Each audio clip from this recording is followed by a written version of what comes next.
ప్రభునందు ప్రియమైన దేవుని బిడ్డలకు మన ప్రభు అయిన యేసు క్రీస్తు నామున శుభములు కలుగునుగాక. ఈ యొక్క దినమందు దేవుని యొక్క వాక్య ధ్యానము కొరకు లూకా సువార్తను 2వ అధ్యాయము 11వ వచనము నుండి అనుసంధానము చేయబడిన కొన్ని వచనాలు ధ్యానం చేయడానికి ప్రభు మనకు సహాయము చేయునుగాక.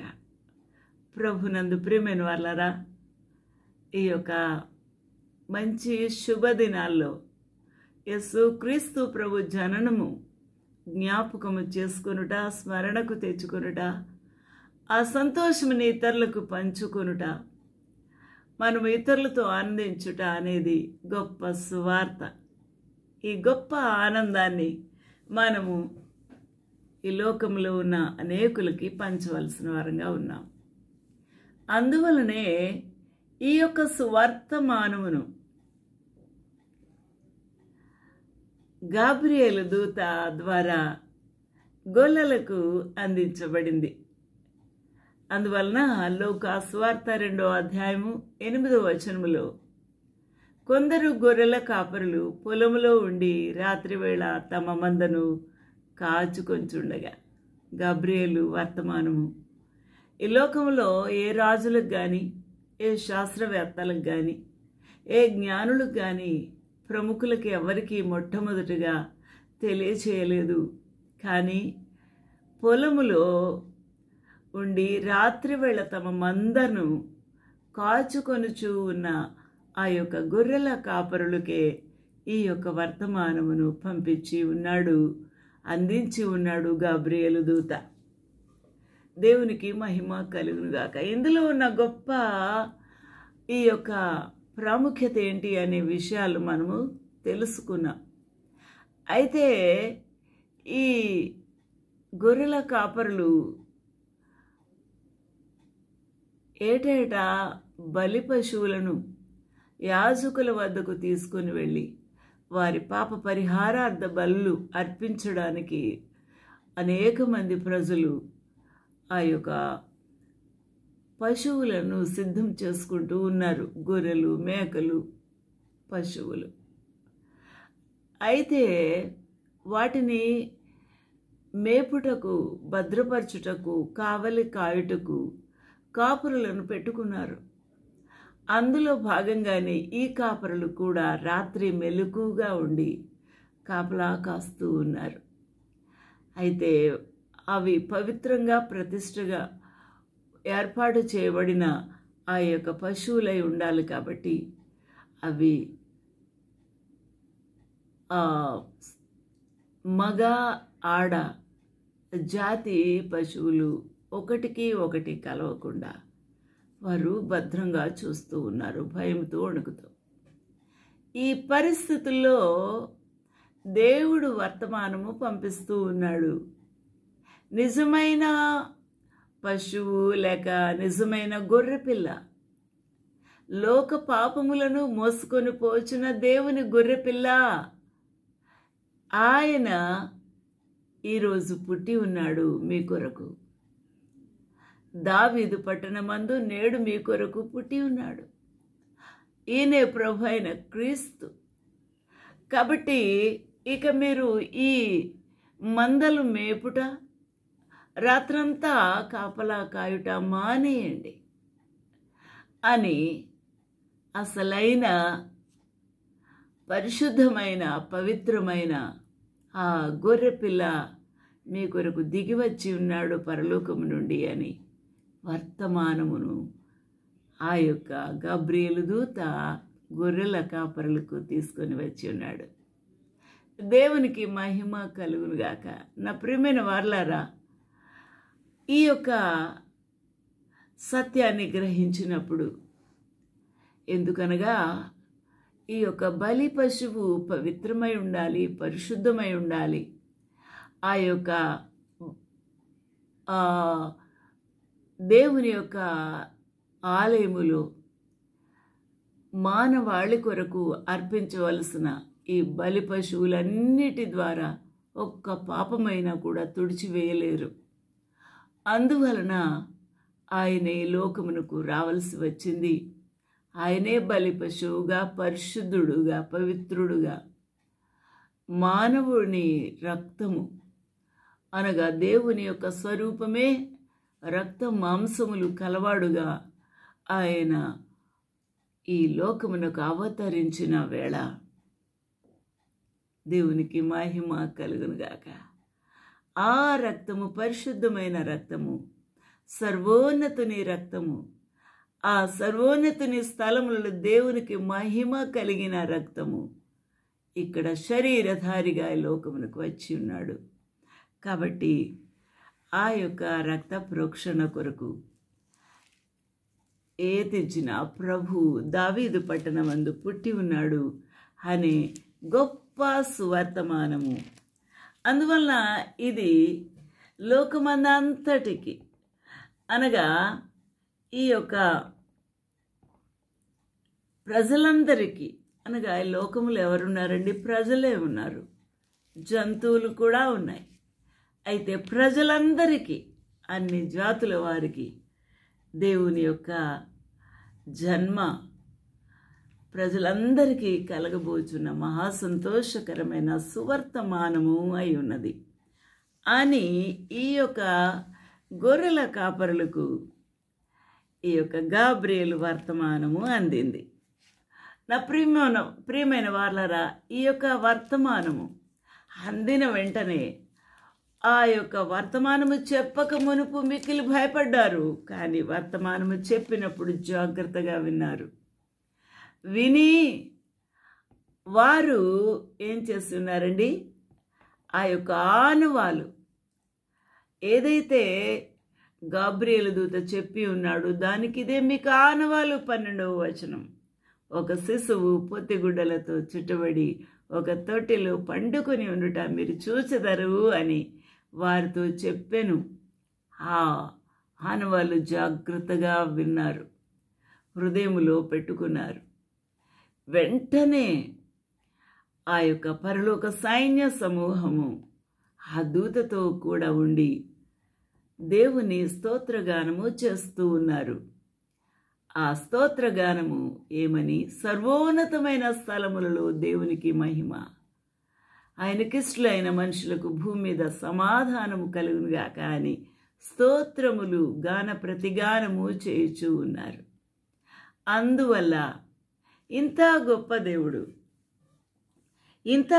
దేవుడు ఆయన సర్వోన్నతుడైన దేవుని కుమారుడు. కాబట్టి ఈ సర్వోన్నతుని దేవుని కుమారుని స్తోత్రించుటకు దూతలకు గొప్ప భాగ్యము కలదు పరలోకములో. ఆ పరలోకము నుంచే దిగివచ్చిన వాడు కాబట్టి యేసుక్రీస్తు ప్రభువును స్తుతించుటకు కూడా ఆ పరలోక దూతలే దిగివచ్చి ఉన్నారు. హల్లెలూయా! దేవునికి మహిమ, ఘనత, ప్రభావములు కలుగునుగాక. ఎంతటి గొప్ప భాగ్యమండి! ఇంత గొప్ప భాగ్యము ఈ యొక్క ప్రభు అయిన యేసుక్రీస్తు ఈ భూమి మీదకి అడుగు పెట్టుటకై లేక జన్మించుటకై ఆ రోజు వచ్చిన వేళ ఎంత అద్భుతమైనది. భూమి పులకించిపోయింది.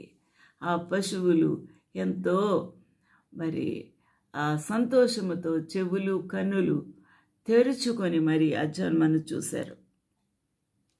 హల్లెలూయా! దేవునికి మహిమ, ఘనత, ప్రభావము కలుగునుగాక.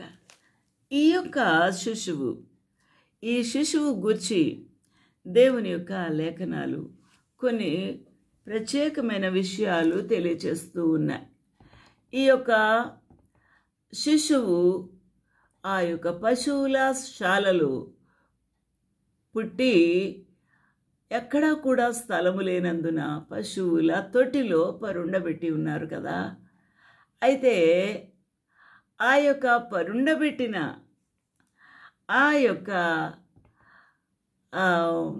స్థితిని చూస్తే పొత్తి గుడ్డలతో, మెత్తని గుడ్డలు, పాత బట్టలు అవి వేసుకొని ఉన్నాడు యేసుక్రీస్తు ప్రభు. నా ప్రియమైన వాళ్ళారా, యేసుక్రీస్తు ప్రభు ఆ దుస్తులు అనగా పొత్తి గుడ్డలు చుట్టబడిన ఆ యొక్క తొట్టిలో ఆయన పరుండబెట్టి ఉన్నారు. నా ప్రియమైన వాళ్ళారా, ప్రభు ఎందుకు జన్మించి ఉన్నారు ఇంత దీనస్థితిలో? అనగా నీవు నేను దీనులమై ప్రభు సన్నిధిలో గడగడలాడుతూ మనము మన యొక్క అహంభావము, గర్వము, అహంకారం విడిచిపెట్టి ఆ ప్రభువు వలె దీనులమై పవిత్రులమై ఆ యొక్క లోకరక్షకుడై ఉండి తను తాను తగ్గించుకున్న విధానం నేర్చుకోవాలని మాదిరి ఉంచి ఉంటున్నాడు. కాబట్టి ఆయన మనలను ద్వేషించు వారందరి చేతి నుండి తప్పించి రక్షణ కలుగచేసి ఉన్నాడు ఆయన జన్మించుట ద్వారా. కాబట్టి ఆ ప్రభువు తన పరిశుద్ధ నిబంధనను అనగా మన తండ్రి అయిన అబ్రహాముతో తాను చేసిన ప్రమాణమును జ్ఞాపకం చేసుకొనుటకు, ఆ యొక్క ప్రమాణమును జ్ఞాపకం చేసుకొనుటకు మనము శత్రువుల చేతి నుండి విడిపింపబడి మన జీవితకాలమంతయు నిర్భయులమై ఉండుటకు. శత్రువు ఎవరు? అపవాది ఫాలోవర్స్ చేతిలో నుండి మనము విడిపించబడాలని ఆ ప్రభు ఈ లోకమునకు వచ్చి ఉంటున్నారు. మరియు మనము జీవిత కాలమంతయు భయము వణుకుతో శత్రువులను ఎదుర్కొనుటకు భయపడకుండా ఉండుటకాయ జీవితకాలమంతయు నిర్భయులమై ఉండుటకు ఆ ప్రభు ఈ లోకమునకు అవతరించి ఉన్నాడు, జన్మించి ఉన్నాడు, మానవుడుగా జన్మించి ఉన్నాడు. మనము మరొక కారణము, ఆయన సన్నిధిలో పరిశుద్ధంగాను నీతిగాను ఎలా ఉండాలని కోరుకుంటున్నాడు? మానవులమైన మనము పరిశుద్ధంగా ఉండాలని, ఆయన వలె పరిశుద్ధంగా ఉండాలని, నీతిమంతులుగా ఉండాలని, ఆయనను ఆ విధంగా సేవించాలి అని ప్రభు కోరుకుంటున్నాడు. ఇది ఎలా సాధ్యమవుతుంది? ఎందరూ ఆయనను అంగీకరించుదురో? లూకాసు వార్త 1వ అధ్యాయము 73, 75, 76 వచనాల ప్రకారంగా మనల్ని ఆ ప్రభు ఈ భాగ్యమునకు ఏ విధంగా అర్హులుగా చేస్తారు? యోహాను సువార్త 1వ అధ్యాయము ఆ యొక్క వచనము ఇలాగూ వ్రాయబడి ఉంది. ఎందరూ ఆయనను అంగీకరించుదరో వారందరూ ఆయన కుమారులై ఉండుటకు ఆయన మనకు అధికారము అనుగ్రహించి ఉన్నారు. హల్లెలూయా, దేవునికి మహిమ కలుగునుగాక. తన్నెందరూ అంగీకరించురో అనగా యోహాను సువార్త 1:12 వారందరికీ అనగా తన నామమునందు విశ్వాసముంచిన వారికి దేవుని పిల్లలు అగుటకు ఆయన అధికారము అనుగ్రహించి ఉన్నాడు. దేవునికి మహిమ కలుగునుగాక. అందువల్ల ఈ అధికారము కలిగిన వారము నీతిమంతులము. ఎందుకనగా ఆయన పిల్లలు నీతిమంతులుగా ఉండాలి. ఎలాగా? ఆయన నీతిమంతుడు అయితే ఆయన పిల్లలు కూడా నీతిమంతులు అవుతారు. ఆయన పరిశుద్ధుడు అయితే ఆయన పిల్లలు కూడా పరిశుద్ధులు అవుతారు. ఎప్పుడు ఈ విధంగా మార్చబడతారు? ఈ పాపులు అయిన మనుషులు పరిశుద్ధులుగాను నీతిమంతులుగాను మార్చబడతారు. ఆ ప్రభువుని ఎందరు అంగీకరించుదురు వారందరూ దేవుని పిల్లలు అవుట చేత మనము పరిశుద్ధులంగాను నీతిమంతులంగాను మనము మార్చబడుతూ ఉన్నాము. ఆ యొక్క హక్కు దేవుడు మనకు ఇచ్చి ఉన్నాడు. దేవునికి మహిమ ఘనత ప్రభావము కలుగునుగాక. మరియు ఆయన ఎటువంటి దేవుడు అనగా ఆయన సర్వోన్నతుని ప్రవక్త. ఆయన ఎవరండి? సర్వోన్నతుని దేవుని యొక్క కుమారుడు. ఆయన ప్రవక్త. మరియు మన దేవుని మహావాత్సల్యమును బట్టి వారి పాపములను క్షమిస్తాడు. ఎవరి పాపములను? పాపములు ఒప్పుకున్న వారి పాపములను. ఎవరైతే ఆ ప్రభు యొక్క సన్నిధిలో ఆయన రక్తధారల ద్వారా కడగబడాలి అన్న ఆశతో ప్రభువును క్షమించమని అడిగితే ఆ ప్రభువు తన వాత్సల్యమును బట్టి, మహావాత్సల్యమును బట్టి ఆయన మన పాపములను క్షమిస్తాడు. మరియు తన ప్రజలకు రక్షణ జ్ఞానము అనుగ్రహించున్నట్లు. ఆ ప్రభు యొక్క రాకడలో ముఖ్యమైన కారణమేమనగా తన మహావాత్సల్యమును బట్టి మన యొక్క పాపములను క్షమించుటకు ఆయన వచ్చి ఉన్నారు. మరియు తన ప్రజలకు ఇశ్రాయేలు వారికి రక్షణ జ్ఞానము ఆయన అనుగ్రహింప వచ్చి ఉన్నారు. ఆయన మార్గములను సిద్ధపరచుటకాయ ఆయన తన దాసుడైన యోహానును కూడా పంపించి ఉన్నాడు. ఇన్ని కారణాలు ఉన్నాయండి ప్రభు యొక్క అడుగు లేక ఆయన జన్మ ఈ భూమి మీద పెట్టుటకు. నా ప్రియమైన వాళ్ళరా, ఎంత గొప్ప మర్మం ఇది. హల్లెలూయా. దేవునికి మహిమ ఘనత ప్రభావం కలుగునుగాక. మన పాదములను సమాధాన మార్గములోనికి నడిపించాలి అని మనకు దేవునికి తండ్రి అయిన దేవునికి వైరము ఉన్నది. అందువలన రండి మన వివాదం తీర్చుకుందాము అని తండ్రి అయిన దేవుడు అంటున్నాడు. అందువలన ఆ వివాదము నుండి మనల్ని సమాధాన మార్గములోనికి నడిపించున్నట్లు. అందువలన యెషయా గ్రంథము 9:6లో ఆయన సమాధానకర్త అగు అధిపతి అనే పేరు కలవాడు. కాబట్టి సమాధానము చేకూర్చగలవాడు. ఎవరెవరికి? తండ్రి అయిన దేవునికి మరియు తన ప్రజలకు. ఈ యొక్క విరోధ భావము, శత్రుభావమును తొలగించడానికి ఆ ప్రభు వచ్చి ఉన్నారు. చీకటిలోను మరణ ఛాయలోను కూర్చుండువారు ఉన్నారు. ఇంకా పాపం అనే చీకటి, ఈ లోకమనే చీకటి, ఈ లోకపు ఆశలనే చీకటి, ఈ యొక్క కామ వికార శ్రేష్టలతో వారి యొక్క ఇచ్చలు నెరవేర్చుకునే చీకటి బ్రతుకు. చీకటిలో ఉన్నారు కొంతమంది. చీకటి యొక్క కార్యముల కొరకై బలత్కారంగా పట్టబడి మగ్గుతూ ఉన్నారు. వారు భయంకరమైన పాపమును చేయిస్తూ సంతోషించేవారు కూడా ఉన్నారు. కాబట్టి మనకు ఆ మైనర్ బాలికల యొక్క మరి ఇల్లీగల్ సెక్షువల్ లైఫ్ చూసినప్పుడు ఆ యొక్క ఇంకా వారికి ఆ యొక్క ఓటు హక్కే రాలేదు, వారు ఇంకా మైనారిటీ తీరలేదు. అలాంటి వారిని సహితము ఈ యొక్క భయంకరమైన వ్యభిచార కూపములోకి లాగి వారిని చీకటిలో మగ్గనిస్తూ ఉన్నారు. బలత్కారపు ఆ యొక్క వ్యభిచారము, బలత్కారపు త్రాగుబోతుతనము, బలత్కారపు దొంగతనాలు, హత్యలు, ఇవన్నీ కూడా పాపములన్నీ కూడా చేస్తూ కఠినమైన భయంకరమైన పాపములతో వారు చీకటి కోణములో చీకటిలో మగ్గుతూ ఉన్నారు.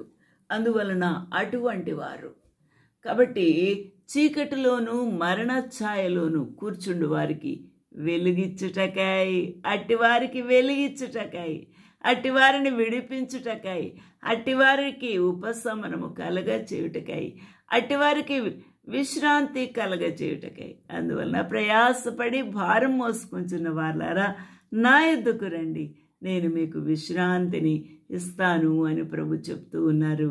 కాబట్టి చీకటిలోను మరణ ఛాయలోను కూర్చుండు వారు వారికి వెలుగిచ్చుటకాయ్ ఆ మహావాత్సల్యమును బట్టి పైనుండి ఆయన మనకు అరుణోదయ దర్శనమును అనుగ్రహించి ఉన్నాడు. పైనుండి ఈ యొక్క అరుణోదయ దర్శనము ఎక్కడి నుంచండి? పైనుంచి, ఆకాశము నుండి కాదు, పైనుండి అనగా ఆకాశ మహాకాశముల పైనుండి అనగా పరలోకము నుండి ఆయన అరుణోదయ దర్శనమును అనుగ్రహించి ఉన్నారు. To give light to them that SIT in darkness and in the shadow of death, to guide hour feet in to the way of piece. అంత గొప్ప దేవుడు అరుణోదయ దర్శనమును తండ్రి అయిన దేవుడు మనకు అనుగ్రహించి ఉన్నారు. ఇక చీకటి పారిపోతుంది, చీకటి బ్రతుకులు బాగుపడతాయి, చీకటిలో మగ్గిపోతున్న వారు ఉపశమనము పొందుతారు. నా ప్రియమైన వాళ్ళరా, ఎంత గొప్ప భాగ్యం ఇది! అందువలన ఈ శిశువు యొక్క జన్మ ఇంత విలువైనది. కాబట్టి ఆయన ఎందువలన ఈ లోకమునకు వచ్చి ఉన్నారనగా ఆయన వెలుగయి ఇతరులను వెలిగించుటకు, ఆ యొక్క మార్గములో ఉన్న చీకటిని పారద్రోలి వారికి మంచి వెలుగులో నడిపించుటకు. హల్లెలూయా, దేవునికి మహిమ కలుగునుగాక. వారి పాదములకు సమాధాన మార్గములోనికి, ఎటువంటి అడుగులండి అది? సమాధానకరమైన అడుగులు. సమాధాన మార్గములోనికి నడిపించినట్లు చీకటిలోనూ మరణ ఛాయలోనూ కూర్చున్న వారు ఉన్నారు కదా, మగ్గిపోతున్నవారు, వారికి వెలిగించుటకాయ ఆ ప్రభు యొక్క దర్శనము పైనుండి, ఆ మహావాత్సల్యమైన తండ్రి అయిన దేవుని యొక్క కరుణ వలన పైనుండి ఆయన మనకు అరుణోదయ దర్శనమును అనుగ్రహించి ఉన్నాడు. దేవునికి మహిమ కలుగునుగాక. దేవునికి మహిమ, ఘనత, ప్రభావములు ఎల్లవేళలా కలుగునుగాక. అందువలనే నా ప్రియులరా, ఇక్కడ ఈ 13వ వచనము 2వ అధ్యాయము లూకా సువార్తలో పరలోక సైన్య సమూహము గబ్రియేలు దూతతో కూడా ఉండి ఏమని దేవుని స్తుతిస్తూ ఉన్నారు? సర్వోన్నతమైన స్థలములలో, పరలోకములో దేవునికి మహిమయు, ఆయనకిష్టులైన మనుషులకు భూమి మీద సమాధానము కలుగునుగాక అని స్తోత్రము చేయుచు ఉండెను. దేవునికి మహిమ, ఘనత, ప్రభావం కలుగునుగాక. ఆ దూతలు తమ వద్ద నుండి, అనగా గొల్లల వద్ద నుండి, మరియా, యోసేపు, యేసు ప్రభువు ఆ యొక్క పశువుల శాలలో ఉన్నారు కదా, అక్కడి నుండి ఆ యొక్క దూతలు బయలుదేరి పరలోకమునకు వెళ్ళి ఉన్నారు. తర్వాత గొర్రెల కాపర్లు జరిగిన సంగతులన్నీ కూడా, జరిగిన కార్యం అంతా కూడా ప్రభువు మనకు గబ్రియేలు దూత ద్వారా తెలియచేయించి ఉన్నారు. లేకపోతే మనల్ని ఎవరు పట్టించుకుంటారు? మనకి ఈ వర్తమానం ఎవరు తీసుకొని వస్తారు? మనల్ని ఎప్పుడూ నిత్యము అడవుల్లోనూ, పొలములోను, కొండల లోయల్లోనూ తిరిగేవారము. ఆ మహాప్రభు వాత్సల్యత, కరుణను బట్టే ఆ ప్రభు యొక్క జన్మ, ఆ పరలోకపు అరుణోదయ నక్షత్రము లేక అరుణోదయమైన ఆ ప్రభు యొక్క సన్నిధి మనకు దొరికింది అని ఆ యొక్క గొల్లలు దేవుని స్తుతిస్తూ ఉన్నారు, కొనియాడుతూ ఉన్నారు, దేవుని మహిమ పరుస్తూ ఉన్నారు. అక్కడి నుండి వారు, ఆ గొర్రెల కాపర్లు జరిగిన ఈ కార్యమును ప్రభు మనకు తెలియచేయించి ఉన్నాడు. మనం బెత్లెహేముకు వెళ్ళి ఆ ప్రభువును చూతము రండని ఒకరితో ఒకరు చెప్పుకున్నారు. హల్లెలూయా. చెప్పుకొని వారు త్వరగా వెళ్ళి మరేను యోసేపును మరియు తొట్టిలో పండుకొని ఉన్న పశువును, అనగా శిశువును, గొర్రెలు, ఆ యొక్క లోక పాపములు మోసుకొని పోచున్న దేవుని యొక్క గొర్రె పిల్లను చూచిరి. హల్లెలూయా. దేవునికి మహిమ కలుగునుగాక. ఈ రోజున నువ్వు చేయాల్సిన పని, నేను చేయాల్సిన పని ఏమనగా, మనము ఆ ప్రభువుని అంగీకరించి ఉన్నాము. ఆయన మనల్ని తన బిడ్డలుగా అంగీకరించి తన యొక్క అరుణోదయ దర్శనము మనకు అనుగ్రహించి ఉన్నాడు. అయితే ఈ యొక్క గొప్ప న్యూస్, ఈ యొక్క గొప్ప సంతోషకరమైన వర్తమానము మనము ఇతరులకు పంచాలి. ఇది నీ బాధ్యత. ఈ సంతోషము నీకు మాత్రమే కాదు, ఈ లోకములో ఉన్న వారందరికీ కదా. అయితే ఈ రోజున గబ్రియేలు వలె, గొర్రెల కాపరుల వలె ప్రభు యొక్క జననము గూర్చి, దాని ప్రాముఖ్యతను గూర్చి మనము ఇతరులకు చెప్పుదాము. మన యొక్క బాధ్యతను నెరవేర్చుదాము. ప్రభువుకి మహిమను తీసుకొని వద్దాము. అట్టి భాగ్యం ప్రభు మనకు అనుగ్రహించును గాక. ఆమేన్, ఆమేన్, ఆమేన్.